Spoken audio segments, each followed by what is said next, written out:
प्रेक्षकांनो, तुम्हाला एक विनंती आहे, व्हिडिओला जास्तीत जास्त लाईक करा आणि व्हिडिओ शेअर करत जावा। मी सपना, 18 वर्षाची तरुण मुलगी, दिसायला गोरीपान, सुंदर डोळे आणि लांब सडक केस अशी। माझ्या घरात मी, माझी सावत्र आई, माझे वडील आणि माझे सावत्र 4 भाऊ असा माझा परिवार। म्हणजे मी तर त्या सर्वांना माझा परिवार समजलं होतं, पण नंतर मला समजलं की माझ्या वडिलांशिवाय कोणीही माझं नाहीये तिथे। माझी सावत्र आई ही मला नेहमी त्रास द्यायची, वाईट वागणूक द्यायची।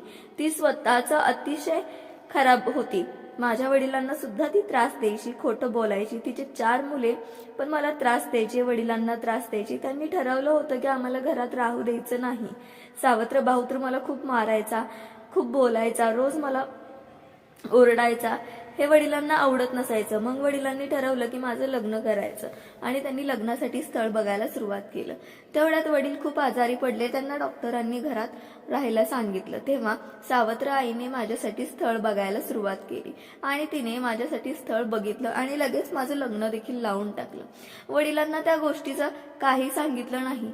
आता मी सासरी गेल्यावर मला समजलं की असं स्थळ होतं ते, की मी जेव्हा लग्न होऊन घरी आले त्या माणसासोबत, तेव्हा मी पाहिलं की त्या माणसाचं 50 वय होतं आणि त्याला अगोदरच 2 मुलं होती। तो माणूस देखील खूप नालायक होता। त्याच्या अगोदर 2 वेळा लग्न झालं होतं आणि दोन्ही बायका त्यांनी त्याच्या हाताने मारल्या होत्या। तो मलाही तसंच करायला बघत असे, खूप त्रास द्यायचा। लग्नाच्या पहिल्या दिवशीच त्यांनी मला कानाखाली मारली होती, माझी काही चूक नसताना। आणि ते मी माझ्या घरी देखील सांगितलं। सावत्र आई मला ओरडली की अशा गोष्टी होत राहतात, लग्नानंतर असू दे, काही होत नाही, सहन करायचं। मी ते ऐकून रडत बसले। मी रोज घरातली सर्व कामं करायचे आणि दुपारी थोडा वेळ निवांत झोपायचे। तर एके दिवशी मी पाहिलं की माझा नवरा घरातील मागच्या खोलीमध्ये दुसऱ्या एका बाईसोबत बसला आहे, त्या दोघांचं काहीतरी चाललं आहे। मग मी विचार केला की त्याला विचारावं घरात कोण होतं। मग विचारलं की तो मला मारायला सुरुवात करायला लागला। त्याच्या मी हातापाया पडले, तेव्हा तो थांबला। नंतर मी म्हटलं जाऊ द्या, आपण गप्प बसावं। मी विचार केला तसा आणि कामाला लागले। जेव्हा मी काम करायचे तेव्हा त्याची ती नालायक मुलं मला खूप वाईट नजरेने बघायची, मला खूप भीती वाटायची। मी वडिलांना देखील त्या सर्व काही गोष्टी सांगायच्या।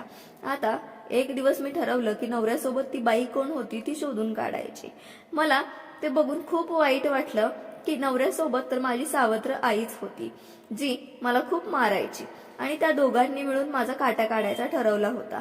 माझी संपत्ती, माझ्या वडिलांची संपत्ती त्यांना हडपायची होती आणि त्यांनी ठरवलं की 2 दिवसात हिला संपवायचं। आता मला काही समजेना कसं करायचं, काय करायचं, कसा आपला जीव वाचवायचा।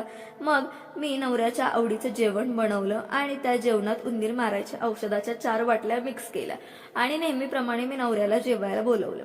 मी त्या दिवशी नवऱ्याला जेवायला बोलवलं ते दिवस म्हणजे तो माझा उपासाचा दिवस।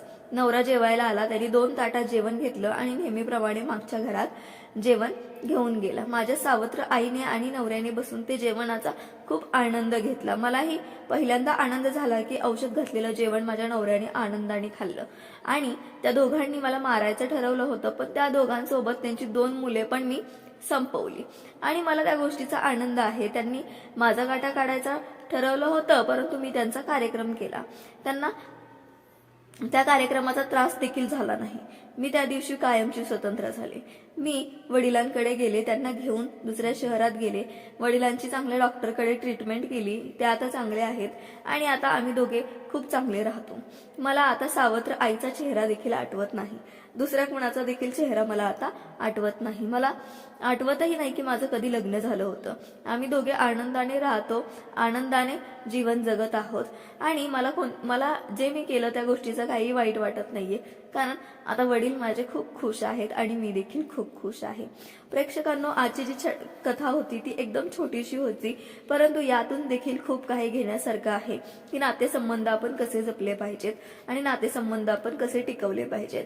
आजचा व्हिडिओ आवडला असेल, आजची कथा आवडली असेल तर व्हिडिओला लाईक करा, कथेला लाईक करा, कथा जास्तीत जास्त लोकांपर्यंत शेअर करा आणि सगळ्यात महत्त्वाचं, मी आहे मराठी